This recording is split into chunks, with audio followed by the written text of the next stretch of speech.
Halo, Halo, suaraku kedengeran nggak? halo, udah kedengeran kok Dengar. Mas Bayu udah Oke, masuk. oke.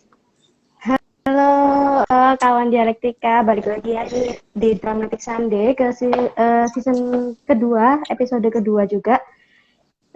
Nanti naskah yang akan dibacain judulnya Laki Baik-Baik by Nataya Bagja. Halo Mas Gulang, baru saja join. Oh ini Mbak Natayanya udah join juga. Halo. Dramatic Sunday ini kita sekarang udah season kedua, episode kedua ya. Jadi Dramatic Sunday ini memang program rutin yang dibuat oleh Estetika untuk sirkulasi ide dan juga untuk mempertemukan antara playwright, penulis naskah dan juga reader-readernya. Nah, hari ini yang akan dibacakan tadi kan naskahnya Mbak Nataya Bagja yang berjudulnya Laki Baik-Baik, dan yang akan membacakan itu Mas Bayu Lesmana. Sebelumnya aku bacain dulu ya profil readernya hari ini. Mas Muhammad Bayu Lesmana, aktor dan sutradara, lahir di Bekasi pada 10 Juni 1994, adalah pegiat teater dari 2010 hingga sekarang. Memulai sebagai aktor bersama Teater Detak di SMA 1 Tegal tahun 2010 sampai 2012, dibimbing oleh Pak Rudi Iteng dan pentas dengan lakon yang sama bersama Teater Ki. Pendiri Diorama Drama pada tahun 2023 dan Lunar Art Project 93 pada 2017. Juga terlibat dalam video klip, efek make up, dan astrada, serta penulis naskah dalam produksi teater. Naskah yang akan dibacakan adalah naskah yang berjudul Laki Baik-Baik oleh Nataya Bagja dan Mbak Nataya Bagja sendiri. Sebelum terjun pada dunia penulisan naskah, lakon, dan skenario, Nataya memulai karirnya di industri film pada tahun 2003 sebagai publicist di rumah produksi Rex Cinema dan rumah produksi Winmark Picture.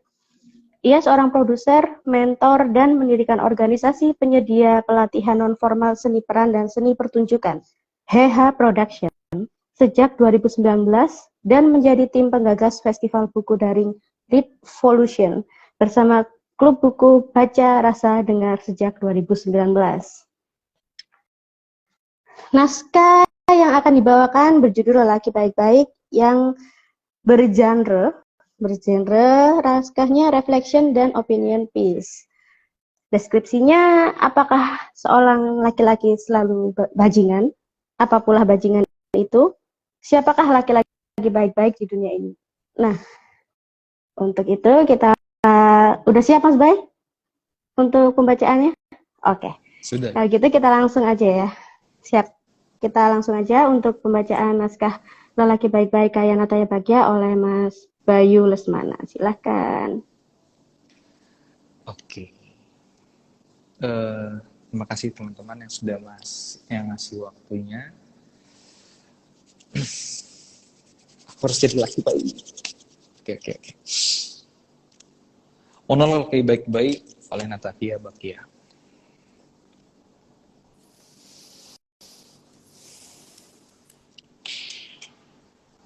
Aku mau bicara tentang lelaki. Lelaki ini sudah beranak istri saat suatu peristiwa terjadi. Tetapi ia tak menolak meniduri artis yang juga sudah bersuami. Artis itu perempuan tentu, lalu menjadi korban. Artis perempuan itu menangis-nangis, meminta maaf pada dunia atas perbuatannya. Tidur dengan lelaki lain, suami orang, ayah seorang anak. Tetapi lelaki itu tak meminta maaf. Tapi kata mereka tanpa bicara, mataku tidak tertuju padanya. Tetapi lelaki itu tak meminta maaf, tidak pernah. Bajingan? Ya, bajingan. Aku pun lelaki bajingan.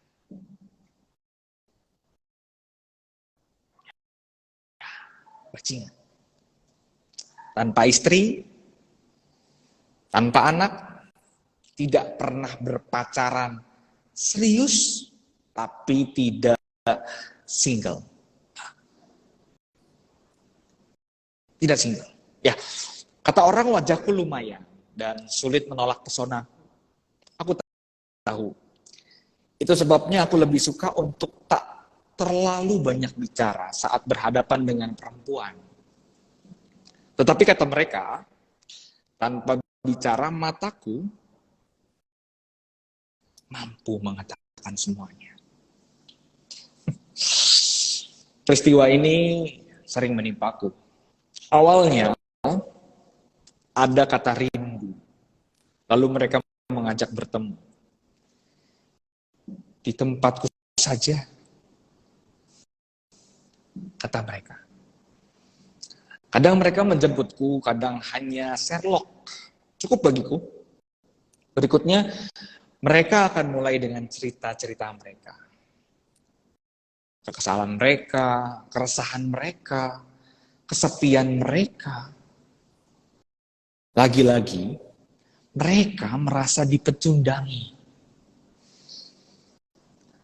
Atau mereka gamang.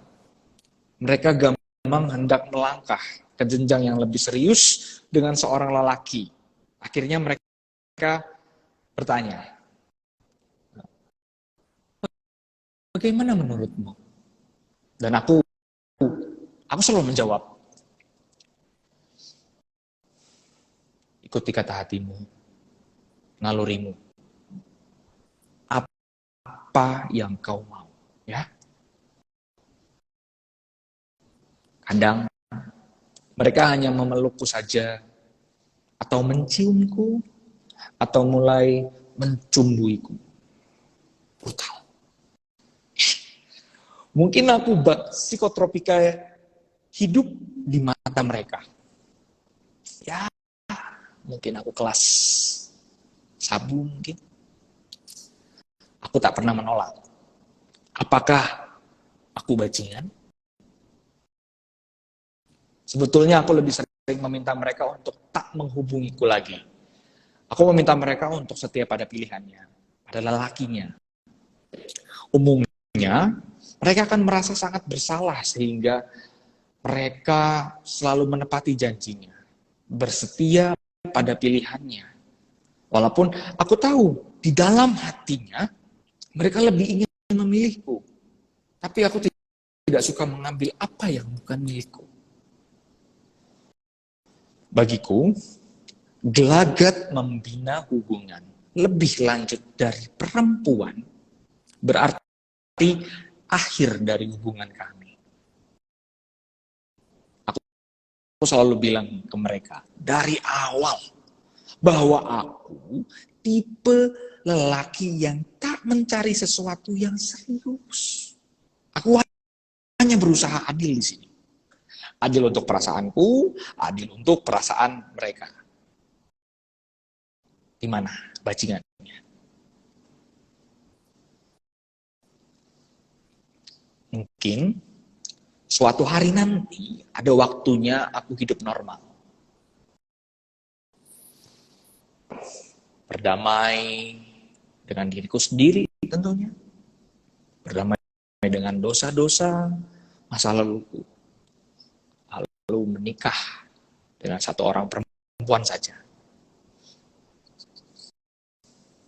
Lalu punya anak, lalu menafkahi mereka, hingga ajal menjemputku. Seperti layaknya lelaki-lelaki lain yang tidak bajingan.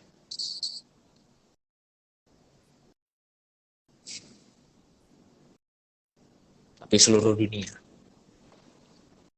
sudah paham betul. Akhir dari cerita lelaki-lelaki bukan bajingan macam itu. Di nisannya akan tertulis, suami, ayah, kami tercinta. Sampai di sini diriku yang lain berkata, lalu siapa lelaki yang akan dihubungi perempuan-perempuan yang sedih itu jika kau mati?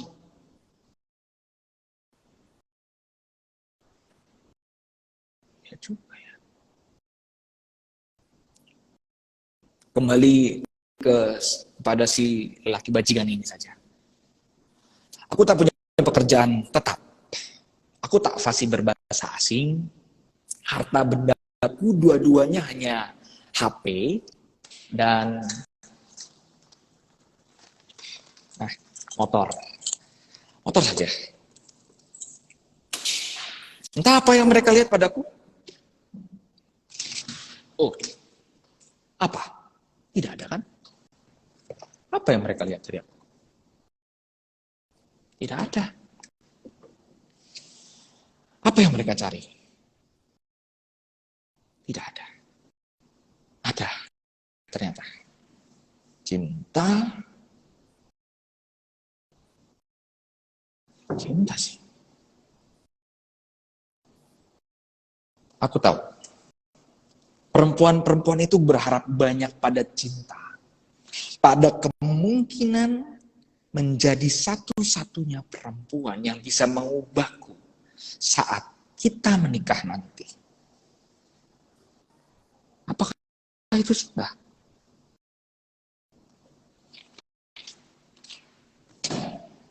Ada yang pernah bertanya kepadaku, tidak pernahkah aku jatuh cinta? Tidakkah kau punya hati? Atau adakah yang coba menganalisa aku? Analisanya seperti ini. Kau pasti pernah begitu disakiti perempuan sehingga kau begitu enggan memiliki dan dimiliki.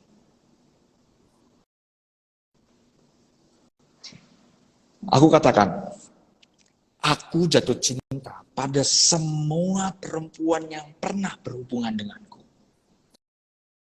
Dan tak ada yang bisa lebih menyakitiku daripada melihat ibuku menangis. Aku berharap tamparan ini di pipi. Sumpah. Tapi pertanyaanku justru membuat mereka semakin mencintaiku. Gila.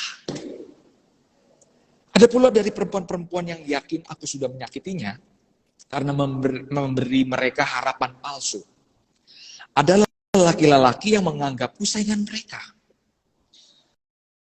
Ada juga lelaki dan perempuan yang saling kasak kusuk meyakinkan orang-orang untuk berhati-hati padaku. Padaku.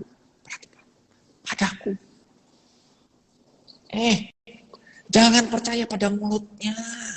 Dia lelaki bajingan, banyak yang sudah menjadi korban. Jauhi dia. Dia itu lelaki bajingan loh. Nyong tak tahu betul. Cakwire nyong siji-sijine, sumpah.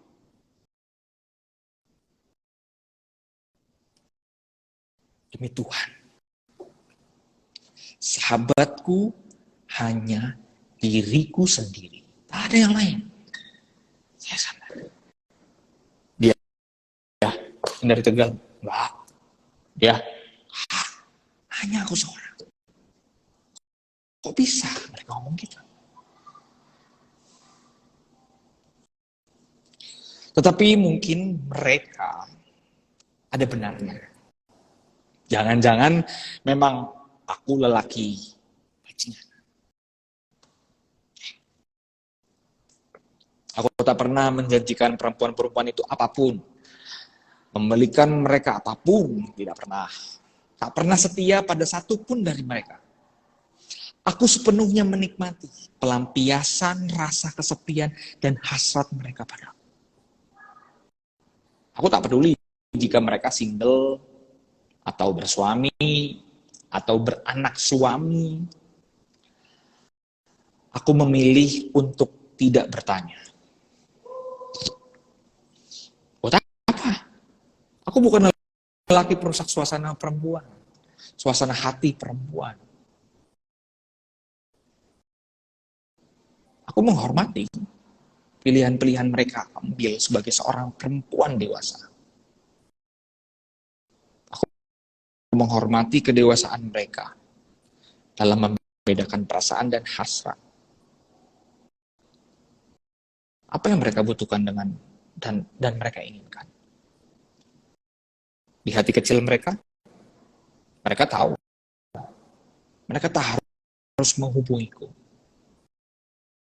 tak harus menjemputku setiap hari, tak harus memanjakanku dengan hadiah-hadiah dan traktiran makan mereka, atau membelai mesra tubuhku, tidak perlu. Menyisirkan rambutku, tidak perlu. Mereka juga punya pilihan untuk menolak saat aku balik mencumbuhi mereka. Aku selalu menunggu penolakan mereka. Selalu.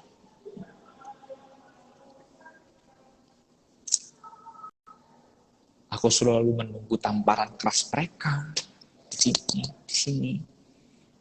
Pada pipiku sambil mengatakan, bajingan kamu, jangan sentuh aku lagi. Yang ada, sentuh aku lagi. Tadi tampar balik.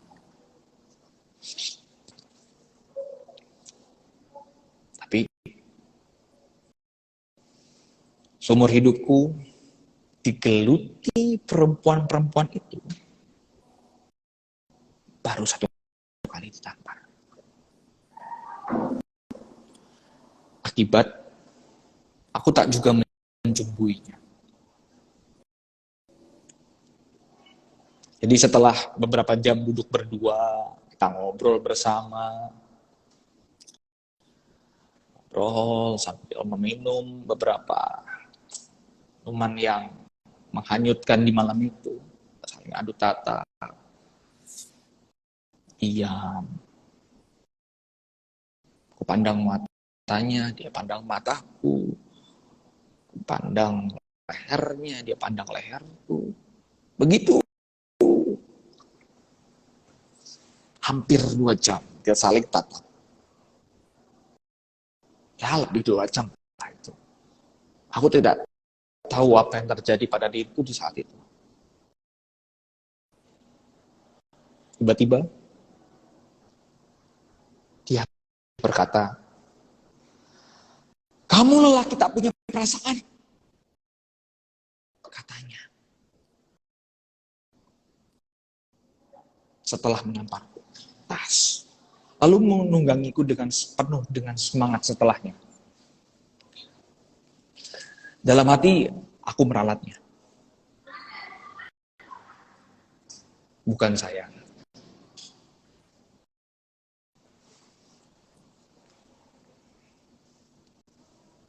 Aku lelaki bajingan.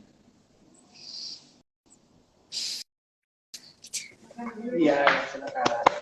Waduh, keren banget pembacaan dari Mas Bayu Lesmana. Itu tadi ya pembacaannya yang dari dahulunya.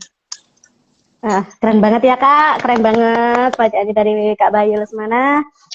Itu tadi pembacaan Dramatic Sunday untuk yang kali ini season 2 episode 2, judulnya Lelaki Baik-Baik ya, naskahnya dari Kak Natalia Bagja. Seperti biasa akan ada discussion idea nanti yang akan dipandu oleh Mbak Ading, tapi sebelum itu aku mau nyampein beberapa hal untuk aku sampaikan dulu bahwa selain Dramatic Sunday yang diadakan setiap 2 minggu di IG-nya Estetika juga ada program seperti Estetika Talk dan Resume Dramatic Sunday. Resume Dramatic Sunday yang udah dibawain Mas Bayu ini juga nantinya akan diupload di feednya Estetika ya, jadi ditungguin aja update-nya. Juga untuk yang tadi ketinggalan dramatic reading Mas Bayu yang luar biasa banget itu bisa ditonton di channel YouTube kita. Channel YouTube kita Ecstasy of Dialektika, atau kalau misalnya nggak mau ribet tinggal diklik link di bio aja, itu ada linknya untuk langsung ke YouTube kita. Juga kita lagi ada open submission ya, untuk menjadi penulis naskah sama untuk menjadi reader di Estetika Dramatic Sunday. Nah, untuk menjadi readernya sendiri itu ada ketentuannya yang bisa dibaca juga di link di bio tadi, juga ada formnya, bisa diklik di situ. Lalu untuk penulis naskah juga ada ketentuannya dan juga ada formnya yang juga bisa diklik di link di bio, langsung aja diklik di situ ya buat yang pengen jadi reader di Dramatic Sunday atau pingin naskahnya dibacain oleh reader lain kayak Mas Bayu tadi bacain naskahnya Kak Natia Bagja kayak gitu ya. Jadi Tapi dramatic reader nggak boleh bacain naskahnya sendiri ya. Jadi biar idenya tetap tersirkulasi dengan baik. Nah, untuk YouTube-nya Dramatic Sunday sendiri yang di Ecstasy of Dialektika itu ada juga beberapa dramatic reading yang udah diupload yang di 5 episode terakhir. Jadi 5 episode terakhir Dramatic Sunday udah ada di YouTube. Jadi kalau yang udah ketinggalan beberapa sesi yang lalu, beberapa episode yang lalu bisa langsung dilihat di YouTube ya. Oke, kita sekarang langsung ke idea discussion aja dari Mbak Ading. Mbak Ading ini merupakan seorang penulis naskah. Naskah-naskahnya antara lain Eliot, Tentang Emma dan yang lain, Pararatoning Lu, dan Prana di sebuah teras pria tua, dan Helhem, ruang-ruang dalam kepalanya, dan masih banyak lagi naskah yang udah ditulis oleh Mbak Ading ya. Oke, tajuk idea discussion hari ini tuh dua sisi mata uang tembus pandang. Nah, tuh apa hubungannya dua sisi mata uang tembus pandang dengan lelaki baik-baik? Nah, itu lah ya. Kita langsung aja ke idea discussion ya. Nanti buat yang udah nonton tadi pembacaannya juga bisa untuk ngasih komen atau ngasih pertanyaan buat Mbak Ading atau Mas Bayu ya. Oke, Mbak Ading, Mas Bayu, aku serahin next-nya untuk kalian ya. Monggo dimulai diskusinya. Oke, makasih Mbak Intan. Sebelumnya aku mau ucapin terima kasih banyak buat Mas Bayu karena udah keren banget pembacaannya. Ini kayak ceritanya Mas Bayu gitu ya, kayak Mas Bayu cerita gitu ya. Di aku tuh kayak bukan dibacain lagi tapi kayak bercerita, benar-benar membawakan satu skena bagaimana sih laki-laki baik-baik yang digambarkan oleh Nataya Bagja di naskah ini gitu. Nah, tadi sudah mendengarkan bagaimana Mas Bayu menceritakan tentang lelaki baik-baik gitu. Yang hari ini Ading sebagai discussion akan menghadirkan satu perspektif yang lain gitu ya. Tadi kan sudah ada perspektifnya Mas Bayu, bagaimana Mas Bayu menghadirkan tokoh begitu ya. Bagaimana Mas Bayu menskemakan ide naskah ini menjadi satu tokoh yang dibawakan oleh Mas Bayu tadi. Nah, di sini di idea discussion, kalau kemarin-kemarin ngomongnya chit-chat soal naskah ya, kali ini kita akan lebih mengerucut tentang percakapan ide yang sajiannya hari ini merupakan Ading bawain satu perspektif yang melengkapi proses dialektika ide yang diusung dalam naskah ini agar idenya bisa tersirkulasi lebih dekat gitu ya, lebih baik dan lebih dekat terhadap realitas. Jadi kunci dari idea discussion itu seperti itu. Seperti yang sudah diceritakan oleh Mas Bayu tadi gitu ya. Realitas itu seringkali mampu menghadirkan benturan-benturan nilai gitu yang menghimpit seseorang pada situasi yang berlawanan. Jadi realitas mampu menghadirkan yang kita sebut paradoks. Nah, kami membaca di tim Ekstatika bahwa naskah ini gitu yang diceritakan oleh Mas Bayu tadi itu menggambarkan bagaimana seseorang terhimpit gitu dengan benturan-benturan nilai. Seperti kalau kita mengerucut itu kita sering nggak sih dengar apa itu paradoks gitu. Mungkin kalau Ading bisa bacain sedikit gitu ya, paradoks itu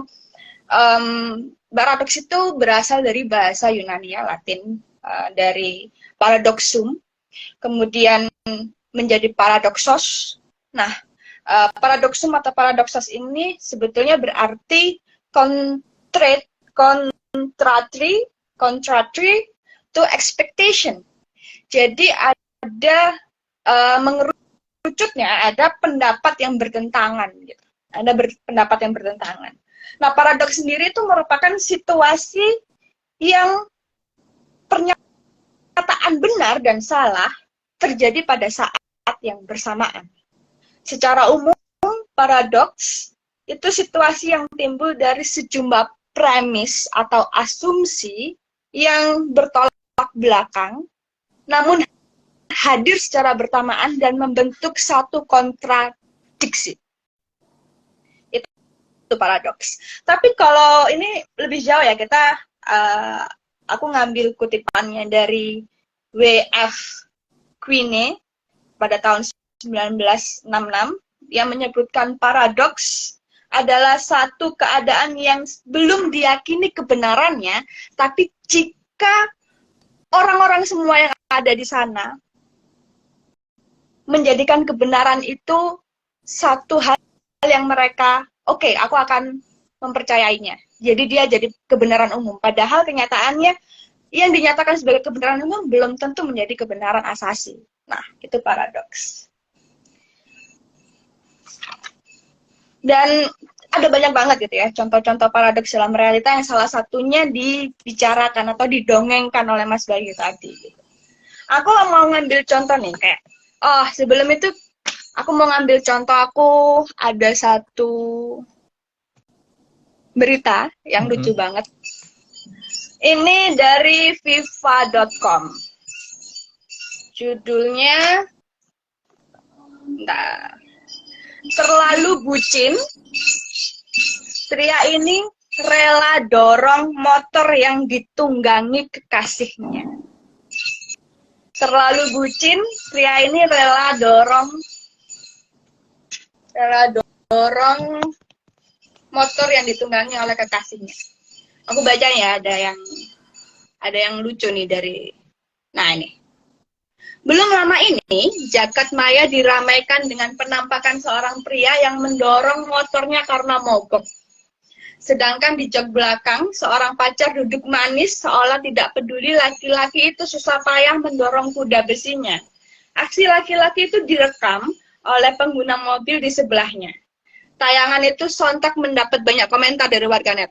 Tentu saja komentar-komentarnya sudah bisa kita perkirakan ya, kayak, wah, serba salah nih sekarang, mah cowok perhatian dibilang bucin nih, cowoknya cuek dibilang nggak sayang. Kayak gitu. Mas Bayu pernah nggak ngalamin hal-hal kayak gitu? Nih, sering. Ada nih cowok yang sampai rela, saking mungkin kepanasan gitu ya, capek gitu. Wah, sering banget kan Mas Bayu ya? Ada situasi yang kontradiktif gitu ya, dari gimana kita pengennya perhatian, kasihan nih pacar kita jalan, aduh udah aku rela aja nih, rela gitu. Tapi orang ngelihatnya tuh bucin gitu. Padahal dia sendiri merasa itu satu kerelaan gitu ya, satu kerelaan gitu. Jadi makanya ketika netizen bilang serba salah nih sekarang mah cowok perhatian dibilang bucin, tapi kalau cuek dibilang nggak sayang gitu.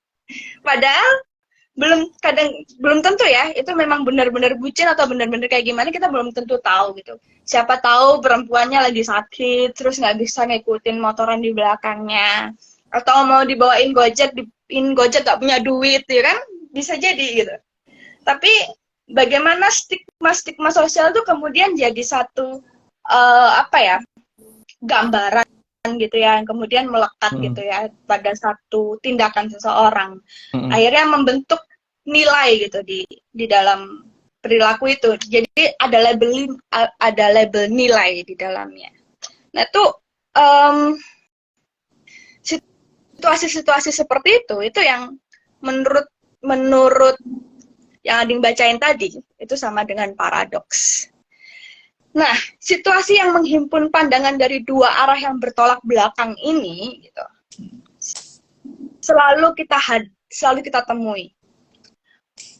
Apakah, pertanyaannya, maka bukankah hidup ini berarti paradoks? Nah, kita nggak usah jawab dulu. Setuju nggak? Setuju nggak? Setuju lah, jelas. Oh.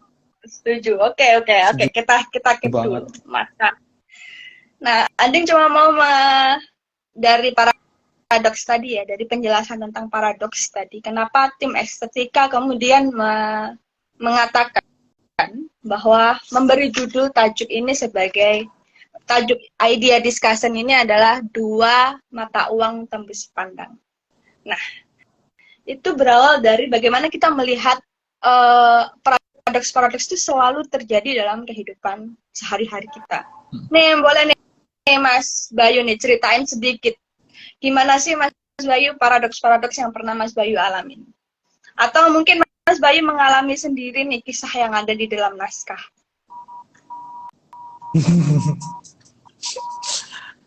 Faktanya adalah hampir 70% sih.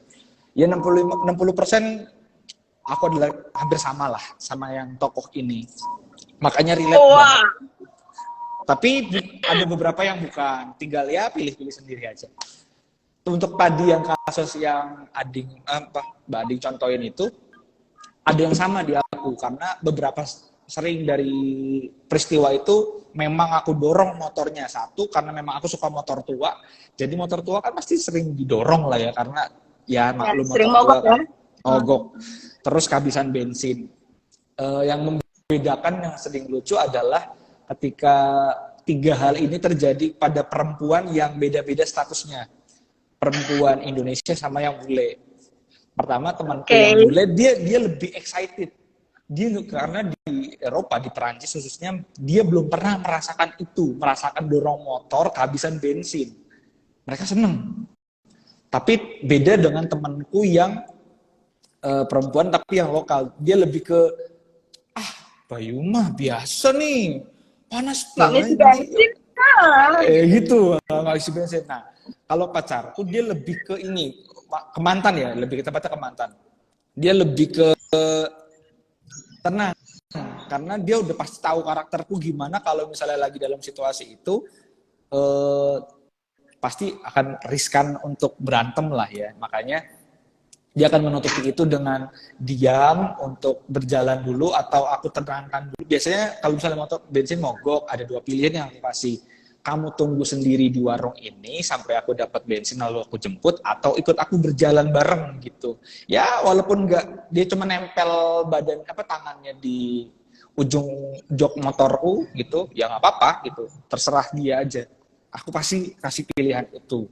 Mungkin hari ini lebih ke arah menamai semua hal itu dengan yang kayak act of service, verbal, apalah yang hari ini lagi memang happening untuk menandai kasih sayang gitu loh. Nah kebetulan mungkin aku semuanya bisa ya, ngomong dulu aku ngomong, eco service ya karena aku akan pasti ketika orang datang entah itu cowok atau cewek naik motorku memang agak susah karena motor tua nih yang di starter sadel belakang itu memang susah dibuka, jadi aku akan menurunkan tanganku untuk bukain untuk jalan kaki mereka. Untuk hari ini dibilang act of service. Terus ketika aku izin untuk ya merayu dia setiap malam, kita ngomong atau apa ya, dibilangnya atau verbal atau apalah itulah yang bahasa kekinian itu yang membuat semuanya tuh ditanda-tandain, terlalu imajinatif. Tapi paradoksnya adalah mereka minta diperhatiin. Ketika diperhatiin, perempuan tuh gak mau diperhatiin, gimana sih? Kayak pakai jaket dong gitu. Kan dingin nih. Dikiranya kita malah nggak membebaskan mereka memakai baju yang terbuka gitu. Enggak, bukan perkara itu, tapi perkara masuk angin, siapa yang ngerokin, kamu lagi di kosan kan gitu. Ya kayak gitu-gitulah. Kalau perempuan tuh sama yang paling ribet adalah ketika makan.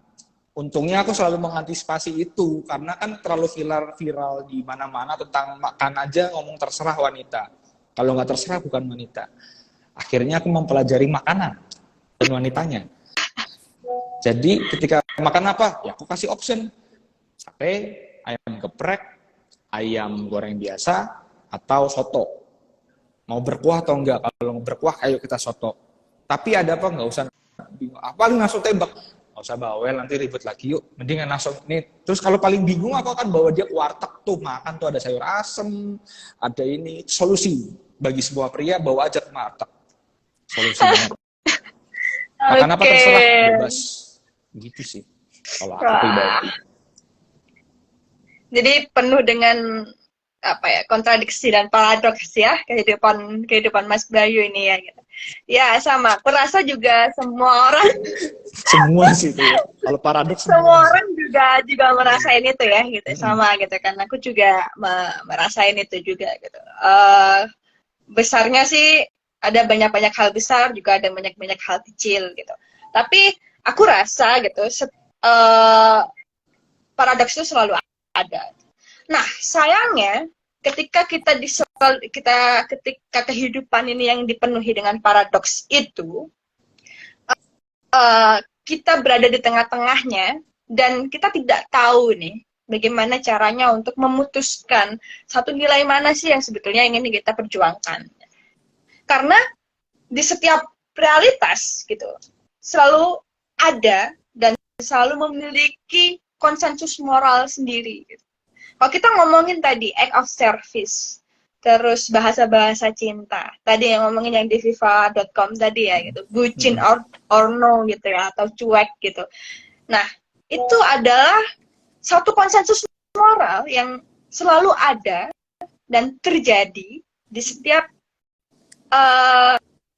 hubungan interpersonal manusia, baik dengan dua orang saja, di relationship atau di kapasitas sosial yang lebih besar gitu, di kuantitas sosial yang lebih besar.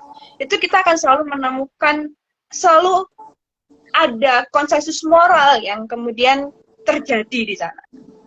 Dan konsensus moral yang terjadi di setiap realitas itu pasti khas gitu ya. Di setiap ruang-ruang hidup itu pasti khas gitu. Nah, kayak contohnya Mas Bayu tadi, kita ambil contoh dari ceritanya Mas Bayu gitu ya, ada 3 orang dengan situasi yang sama naik motor yang mogok ini. Bagaimana orang melihat moralitas seseorang gitu ya, dalam artian yang tadi padahal ya udah tahu ada yang temennya cewek ngedumel yang mantan pacarnya, dia dengan banyak apa ya namanya, banyak hal gitu ya. Maka di situ selalu ada kekhasan di setiap relasi yang terjalin. Kita nggak akan ngomong bahwa itu relasi yang seperti apa. Kita ngomong semua relasi adalah sosial.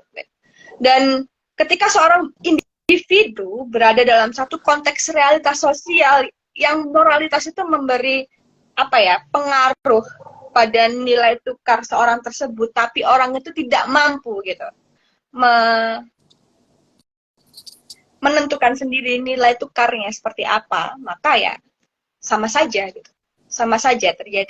Sama seperti halnya aku ambil contoh mata uang ya. Mata uang kan punya dua nilai ya, ada nilai nominal dan ada nilai real.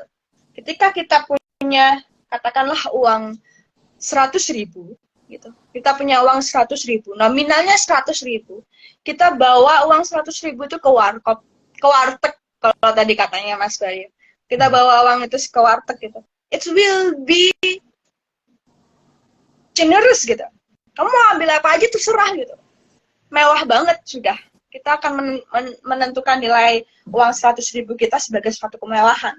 Tapi kita bawa uang 100.000 kita ke bar atau katakanlah ke all you can eat gitu ya, itu akan jadi satu kenekatan tersendiri. Lalu kita ke bar lah, kita sendirian gitu, kita ke bar. Kalau kita 100.000 ke warkop, kita dapat kopi, dapat makan, dapat sisa-sisa lah gitu lah ya. Jadi kalau kita mau ke bar gitu, nggak sampai tuh kita beli martini aja, satu slotnya nggak boleh 100.000. Belum tentu kita akan merasa tercukupi. Nah, itu nilai real yang terjadi dalam nominal mata uang. Nilai diri seseorang pun seperti itu. Nilai diri seseorang pun seperti itu. Di mana dia berada, di situ ada satu kekhasan transaksional yang terjadi. Sama nih, contoh aku punya contoh lagi. Nih, uang 500 rupiah. Ada yang pernah tahu nggak uang ini? Kayaknya generasi Z udah nggak tahu nih uang ini. Uang ini di tahun berapa nih? Bentar. 94. 92, bahkan aku belum lahir. Ya, itu. 92, bahkan aku belum lahir nih ya. Ini uang nih 500 nih. Sisi depan, sisi ini 500. Ya, 500. Rp500 dengan gambar rumah adat Kalimantan Timur, rumah gadang. Ya, rumah gadang bagus kan? Tapi kalau kamu balik nih di belakangnya, tada,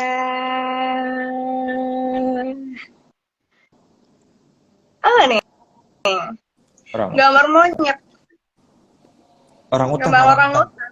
Ya, gambar orang hutan, gambar orang hutan. Di moralitas itu sama seperti itu. Paradoks terjadi di dalam ini paradoksnya. Orang melihat saat nilai ini, ya, rumah gadang, nilai nominal tetap 500, baliknya kita lihat ini orang hutan. Sama. Kita kejadian-kejadian paradoks itu sama seperti mata uang itu tadi. Rp500 dari tahun 92. Bisa jadi, oh my gosh, bisa jadi kita dianggap baik sekaligus dianggap buruk pada saat yang sama. Kita dianggap perhatian sekaligus dianggap bucin pada saat yang sama. Kita dianggap perhatian jadi posesif nih. Ada nih, perhatian kan positif, terus posesif jadi negatif. Tapi berkebalikan dari posesif, nggak posesif, atau membebaskan gitu ya. Membebaskannya jadi baik, membebaskannya jadi baik gitu. Kemudian nggak perhatiannya jadi buruk. Ya, bisa dibayangin nggak? Perhatian positif, kemudian bertolak belakang dengan posesif. Kalau kamu nggak perhatian nih, kamu nggak sayang nih. Tapi kalau diperhatiin jadinya posesif, jadi negatif kan dia. Tapi ketika dia posesif itu jadi baik, oke lah, aku tak nggak posesif, tak bebasin kamu mau keluar sama siapa, mau keluar sama cowok, keluar sampai jam 2 malam, sampai pagi, it's okay. Tapi ketika dia bilang, kok kamu nggak perhatian sih, aku nggak cuek, itu kok cuek sama aku, jadinya buruk. Kelindan paradoks nilai itu tadi terus-terusan terjadi di dalam kehidupan kita. Pertanyaannya, seperti yang diceritakan Mas Bayu tadi, gitu. Tokoh laki-laki ini tuh terhimpit. Laki-laki ini terhimpit pada dua penilaian moral ya. Apakah dia bajingan ataukah dia baik-baik gitu. Nah, sebelum aku tanya keberpihakannya Mas Bayu, aku pengen tahu nih, perasaannya tokoh dari perspektif reader ketika berada di situasi seperti itu. Kira-kira apa yang Mas Bayu temui? Yang saya temui adalah jiwa Gemini ya. Jiwa apa? Jiwa Gemini di dalam tokoh ini. Jiwa Gemini, oke nih, gimana nih jiwa Gemini nih? Aku nggak tahu nih jiwa Gemini itu gimana. Mungkin teman-teman lebih banyak melihat fakta tentang Gemini. Makanya kenapa aku bilang sama, karena aku juga Gemini gitu. Jadi ini Gemini banget gitu. Untuk perasaannya dia itu orang yang paling santai, yang berpikir serius. Gimana dia? Dia pengen santai, tapi dia berpikir serius. Dia pengen terlihat baik, tapi kelakuannya memang kurang baik sebenarnya. Oke. Dia ingin memperhatikan, dia ingin perhatian sama wanita, tapi perempuan ingin diperhatikan lebih. Tapi dia pengen diperhatikan perempuan saja. Ya itu paradoksnya yang dia ambil tuh banyak banget sebenarnya. Makanya dia cuma bisa menikmati saja. Dan belum tersolusikan apakah dia memang bajingan apa. Yang terakhir adalah statement dia hanya mengakui aku bajingan di situasi di mana dia sedang ditunggangi oleh wanita. Berarti kan dia belum menyelesaikan apakah dia bajingan atau enggak. Kan gitu. Oke. Ya kan? Oke, Mas Bayu. Ya. Oke.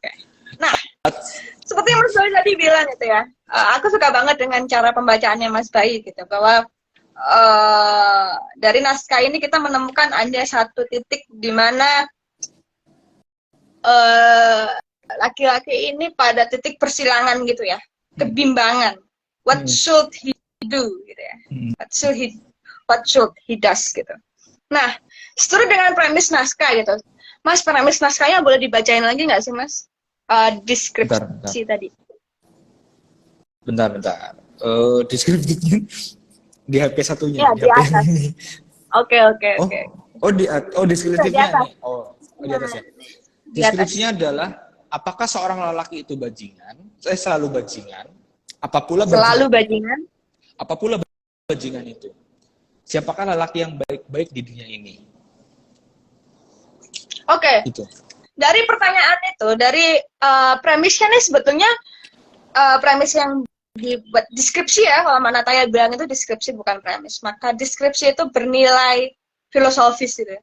Orang yang berpikir gitu ya, orang mempertanyakan banyak hal gitu tentang kehidupan. Nah, aku pengen tahu nih, teman-teman, dari pertanyaan-pertanyaan filosofisnya Mbak Nataya yang dia cantumkan sebagai deskripsi, adakah yang pengen menjawab? Mas Bayu jangan jawab ya, ini biar teman-teman audiens yang jawab.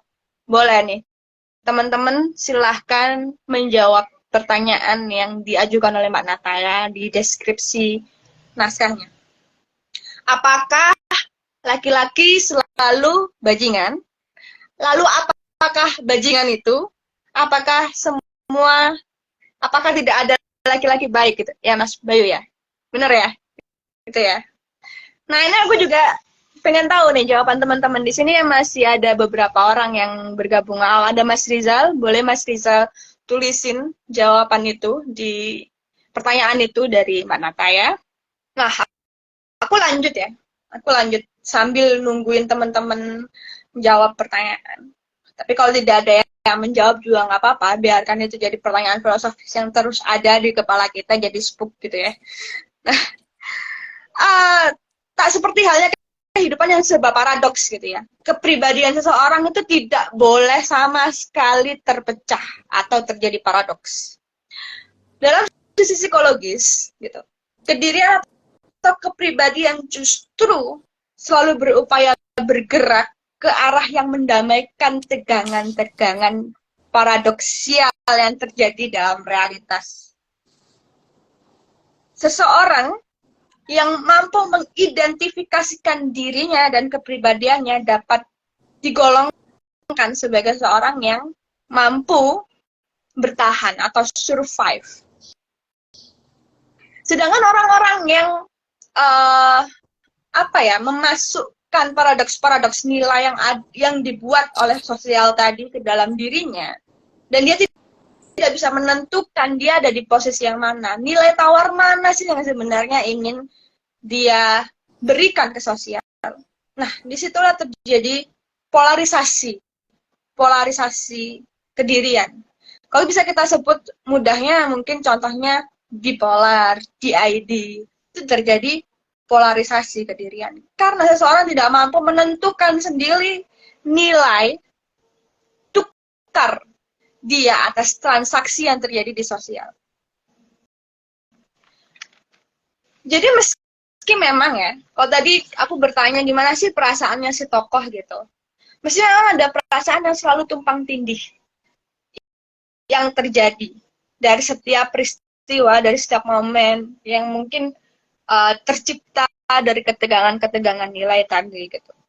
Tapi jika seseorang itu tidak digolongkan sebagai gangguan mental, tidak menderita gangguan mental, atau mentalnya tidak terganggu, maka tetap saja individu tadi mampu menyusun atau merangkum atau mengkonstruksi kehendak solidnya atau kehendak absolutnya untuk survive dari tekanan yang kita sebut sebagai kedirian yang absolut.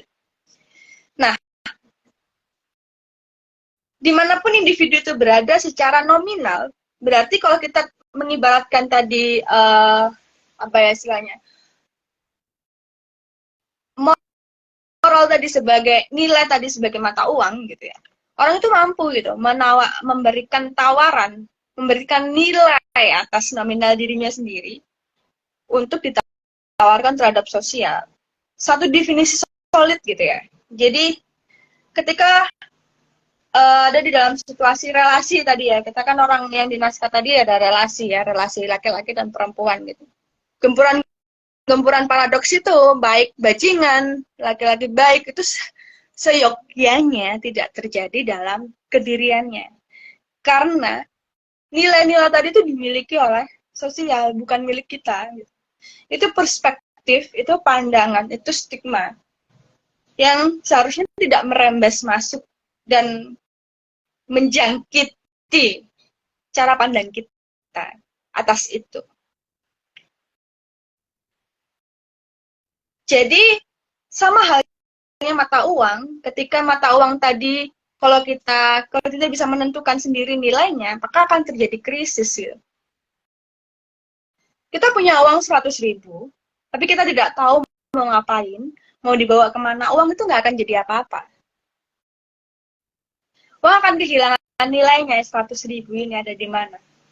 Sama ketika kita punya, ini aku punya juga nih. Bentar, aku punya satu contoh lagi. Nah, nih. Satu, apa nih, Arab itu apa ya? Satu Real. rial. Satu rial. Apa sih rial ini di sini? Nggak tahu. Nah, ini satu rial ini kalau aku tukarkan, nilai tukarnya kan seharusnya bisa sekitaran 8.000, 10.000 ya. Gitu ya. Tapi ketika aku mau belikan rokok satu batang aja, dia nggak akan dapat. Karena nilai tukarnya nggak ada dalam konsensus sosial. Kalau kamu mau menukarkan ini, kamu harus menukarkan dulu ke tempat penukaran uang dan kamu akan dapat uang yang bernilai rupiah, yang konsensusnya sudah dimiliki oleh sosial. Kalau kamu ini sama-sama satunya juga beda loh. Ini satu rial, ini satu rupiah. Nilainya juga beda, maka seorang harus mampu menentukan sendiri nilai mata uangnya untuk bertransaksi secara sosial. Mana sih yang lebih tepat ditawarkan dalam ruang-ruang sosial itu? Jika dia terlalu ada tumbukan-tumbukan gitu ya, tabrakan-tabrakan terus, dia tidak akan bisa menentukan mau satu rial, satu rial atau satu rupiah. Ataukah satu rial dan satu rupiah ini tepat dibuat sebagai nilai tukar hari ini? Juga belum tentu. Gitu. Nah, moralitas memang seperti itu. Moralitas itu bertujuan untuk menyusun common sense. Maka seseorang dilabeli baik, dilabeli buruk, dilabeli bajingan, dilabeli jahat, plak, dilabeli apa sih kalau cewek? Ini tadi cowok, terus kalau cewek apa ya? Perek, dilabelin apa? Label-label perempuan itu apa ya? Ganjen, kecentilan, ngalem, sok cantik. Itu adalah satu skema kontrak sosial, konsensus sosial yang dibangun. Yang sebenarnya di situ seseorang harusnya mampu merumuskan identitas dan nilai nominalnya sendiri. Sebab dengan nilai tukar itulah, gitu, nanti seseorang akan bertransaksi dalam ruang sosialnya dia. Dengan nilai tukar itu, nilai tukar yang dia rumuskan dari bagaimana konsensus sosial itu ada dan hadir di sekitar dia. Dia yang merumuskan. Harusnya dia merumuskan dan menyusun sendiri. Jika dia ikut-ikutan terus nih, oh berarti kalau aku punya tubuh yang seperti ini gitu, so I'm like this. Kayak tokoh tadi ya, kayak tokoh kan ganteng nggak sih? Menurut Mas Bari tokohnya ganteng nggak?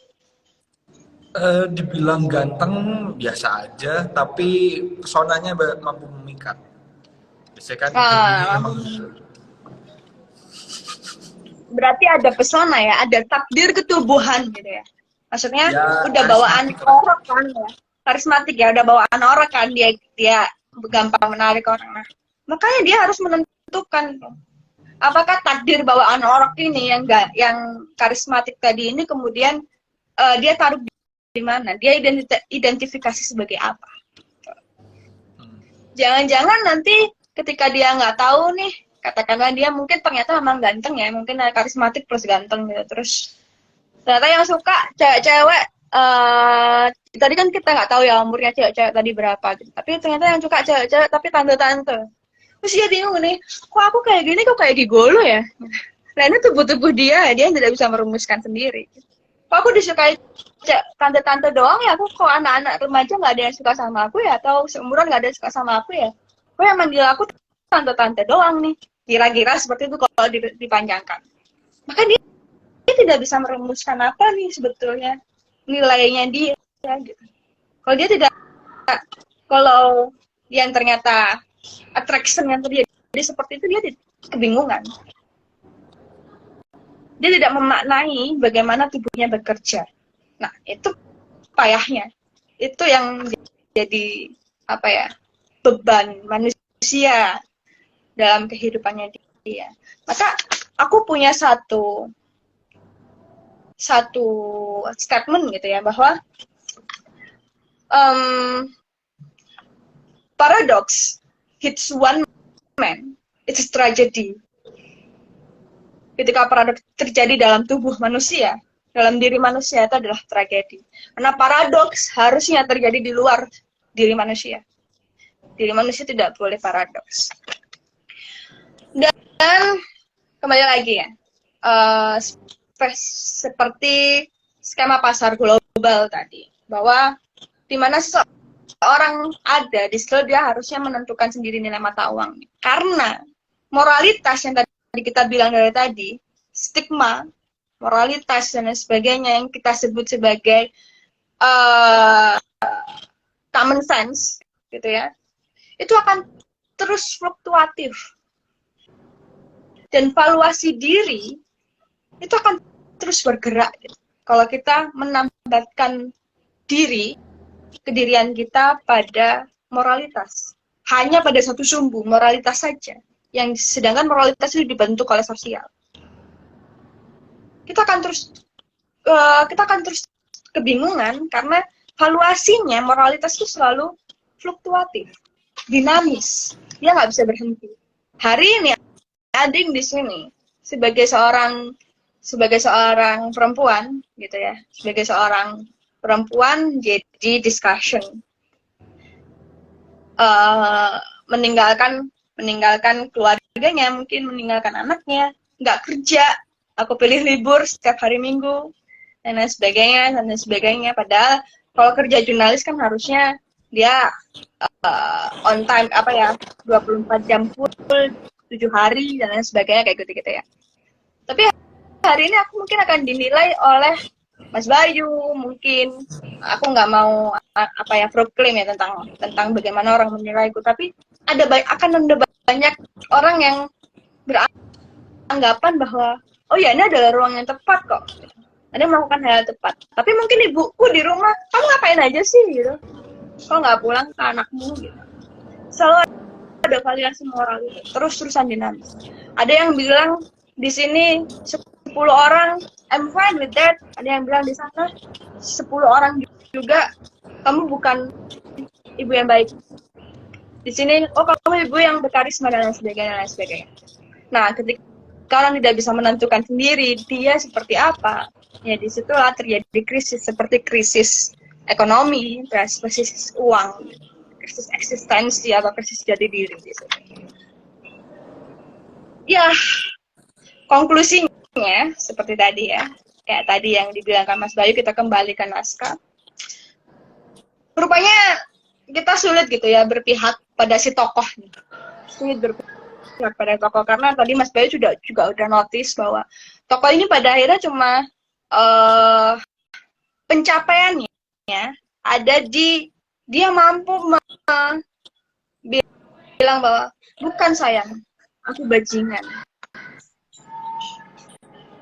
Padahal itu masih terus dia cari gitu ya. Dia belum bisa menentukan. Pada akhirnya aku bajingan pun gitu ya. Dia seperti tadi ditunggangi gitu ya. Ditunggangi, dan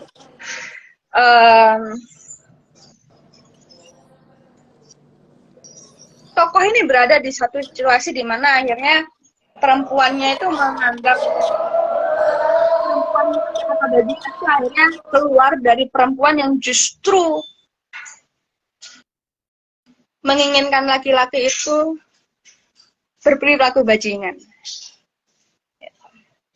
Jadi kita masih sulit berpihak pada bagaimana tokoh ini. Karena dia belum menentukan sendiri. Dan kita belum benar-benar bisa tahu apa sebenarnya yang ditawarkan oleh tokoh ini atas nilai dirinya di dalam realitas intrapersonalnya, realitas intersubjektif reality yang dia bangun di sana. Jadi aku pikir laki-laki ini adalah contoh bajingan yang baik-baik saja. Ya nggak sih Mas Bayu? Kayak. Tapi itu ada ini, maksudnya ketika dia bisa dibilang bingung, tapi bisa dibilang dia orang yang tidak bingung ternyata. Dia menganggap dirinya bukan bajingan ketika dia sedang tidak dalam posisi itu, tapi dia akan menganggap dirinya bajingan di suatu posisi yang memang menuntutnya untuk aku memang bajingan ternyata. Kayak gitu, kayak mungkin dia memang ada laki ini terlalu gemini sampai ke ubun-ubun. Jadi dia memang punya dua mata sisi uang, dua sisi yang berbeda saling bertolak belakang. Dibilang dia menyakiti wanita, tidak, karena faktanya dia tidak terlalu bermain kasar, tidak, ya sangat servisnya bagus banget, sampai semua orang pengen sama dia. Tapi di satu sisi memang dia bajingan gitu, karena tidak pernah memberi harapan kepada semua wanita ini dan lain sebagainya. Ya itu dia. Aku lebih sepakat sih kalau misalnya dia memang kita gak usah pihakin, tapi memang tidak usah untuk dipihakkan. Gimana ya? Kayak dia memang tokoh yang bukan harus kita berpihak sama dia atau tidak berpihak sama dia. Karena kalau nggak ada dia, kayaknya kasmaran lingkungan yang dia bangun di realitasnya dia tidak begitu berwarna. Faktanya dia sampai dinotis sama lingkungan sosialnya. Itu kan berarti karismanya dia menembus gender. Sampai ke cowok aja berasa sial nih. Mungkin aja si cowok itu juga menaruh rasa sama tokoh ini. Gitu. Terus tadi sih aku tertarik juga sama yang tadi Mbak Ading bilang yang menggunakan uang 500. Itu contoh paradoks yang sangat paradoks.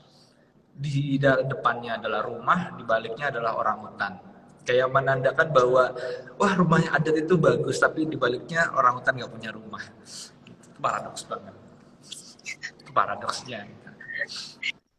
Ya, selalu moralitas juga memang seperti itu ya. Jadi itulah kenapa tajuk idea discussion hari ini adalah dua sisi mata uang tembus pandang. Kenapa kita bilang harus tembus pandang gitu? Karena seperti yang tadi kalau ngomongin Mas Bayu bilang bahwa sepertinya memang tokoh ini punya dua sisi gitu ya, dua sisi. It's okay. Ketika dia punya dua sisi, dia harus tembus pandang. Dia harus tahu bahwa dia harus mengenali kedua sisi itu. Dia harus benar-benar mengenali dan dia benar-benar harus menentukan. Pada akhirnya tetap orang akan harus tetap menentukan apa yang sebetulnya dia tawarkan dari kedua sisi itu. Kalau dia punya, katakanlah kita tidak boleh miss up ya dengan perasaan ya, dengan moralitas dan perasaan kita tidak boleh miss up gitu. Ketika kita punya kesedihan, kita punya kemarahan, itu perasaan, dan perasaan bisa kelindan. Tapi identitas tetap akan utuh ditawarkan. Identitasnya Ading memang bukan ibu yang baik gitu. Tapi Ading punya tawaran. Nah, Ading punya tawaran gitu. Nah, tokoh ini pada akhirnya kan bisa dalam pencarian itu ya. Sekalipun Gemini atau tidak, problemnya Gemini atau tidak, orang pasti akan punya tawaran. Setidaknya aku adalah Gemini yang A. Aku adalah orang yang B. Dan konsensus itu, tawaran itu. Karena kalau tidak, orang akan selalu berbenturan gitu.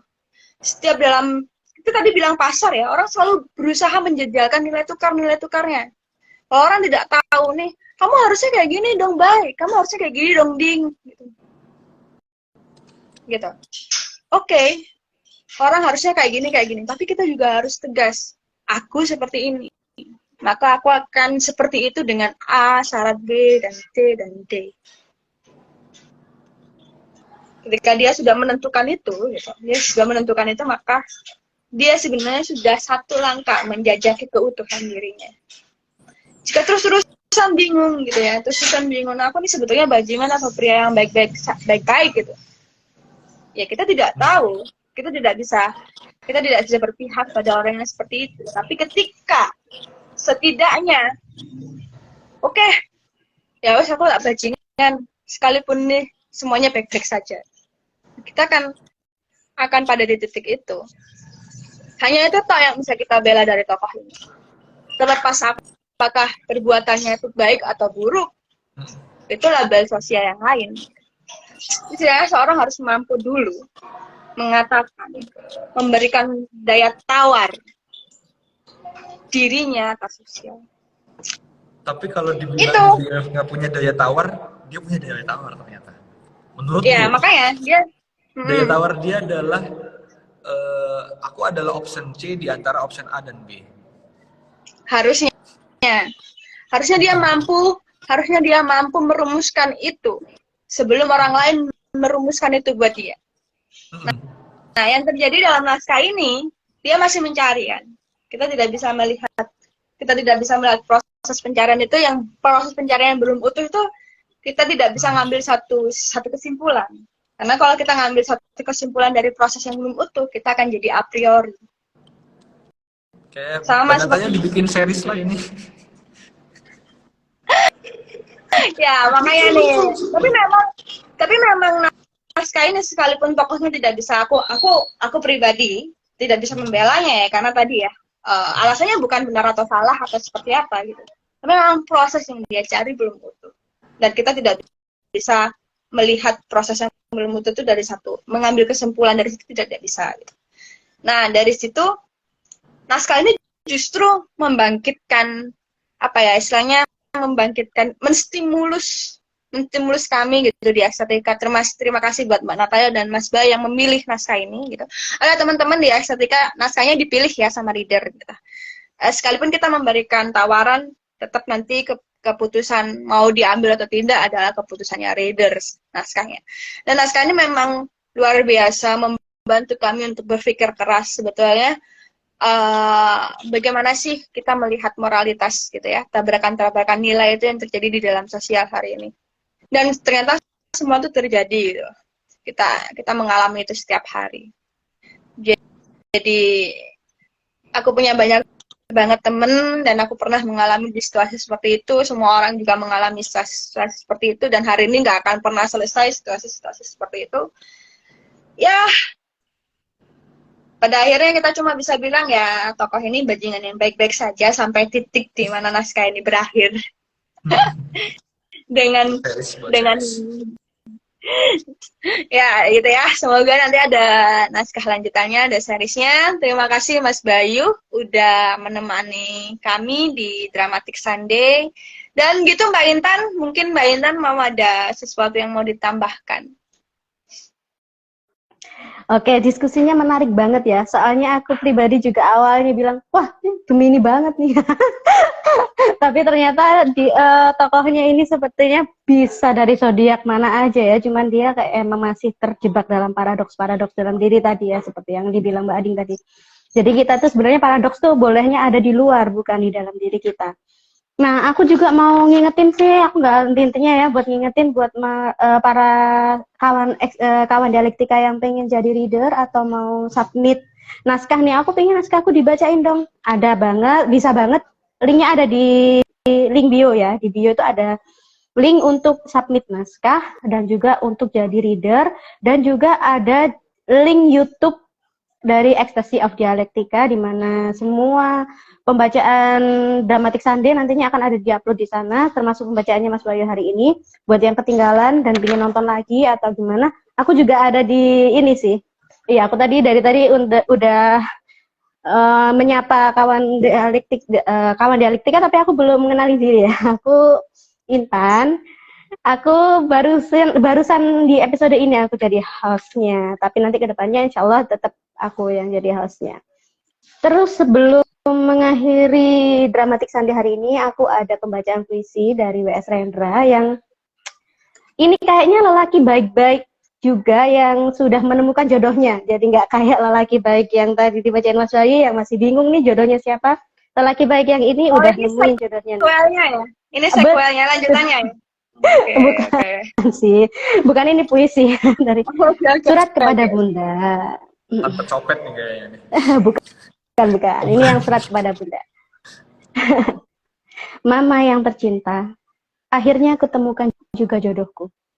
Seseorang yang bagai kau, sederhana dalam tingkah laku dan bicara, serta sangat menyayangiku.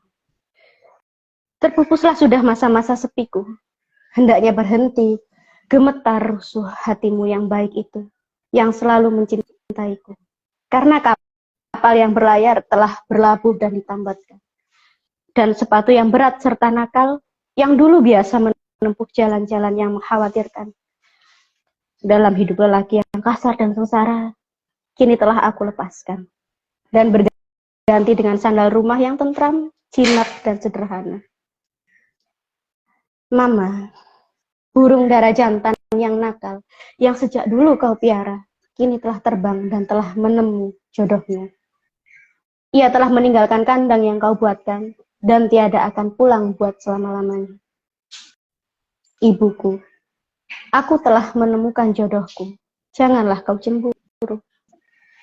Hendaknya hatimu yang baik itu mengerti, pada waktunya, aku mesti kau lepas pergi. Begitu kata alam, begitu kau mengerti. Bagai dulu bundamu melepas kau, kawin dengan ayahku, dan bagai bunda ayahku melepaskannya untuk mengawinimu. Tentu sangat berat, tetapi itu harus, Mama. Dan akhirnya tak akan begitu berat. Oke, kita tutup Dramatik Sunday hari ini dengan salam kita ya. Salam dari Estetika itu ada salam reader, salam dialektika. Kita omongin bareng-bareng ya. 1, 2, 3. Salam reader, salam dialektika. Bye-bye. Sampai jumpa di Dramatik Sunday 2 minggu lagi ya. Jangan lupa like and subscribe YouTube kami. Makasih. Bye.